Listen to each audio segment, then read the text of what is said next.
strength because sometimes the game goes into extra innings. You get people who just don't know the size. They come in, and there's one fella in particular I remember. He came in and he says, "I'd like to have a pair of black shoes." I said, "Anything particular, sir?" He says, "Just a pair of black shoes." So I says, "What size do you wear? Can I measure your foot?" No, you can't measure my foot. I wear an 8.5 D. So I bring out about 2 or 3 black shoes. I put it on his feet, and he says to me, "Oh, easy on my toes. My toes are sore." So I says to him, "How long your toes been sore?" He says to me, I thought he'd say 3 months, maybe 2 months. He says to me, 12 years. So I says to him, "When was the last time you had your foot measured?" He says, "About 14 years ago." I said, "Please, let me measure your foot."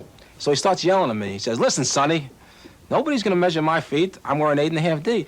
I said, "Sir, I tried on 3 pairs of shoes already. They're all tight on you, and they all hurt your toes. Let me measure your foot." See, there's time in the shoe business. A good salesman, if you think you're a good salesman or you try to be a good salesman, you got to take charge. I mean, you can be the nice guy and you can be funny, but you got to take charge. And you got to say, "Listen, you want to get a correct fit? Let me measure your foot." So he's finally agreed to it, and I measure his foot, and believe it or not, the man wore a 10B. 3 sizes too small. I didn't tell him what size he wore because I knew he'd never let me come out with the shoe. So I just went back to the stockroom. I walked out with a black 10B, and he puts on a shoe. He gets up and goes like this. He goes, "What did you do to the shoe? My toes don't hurt anymore."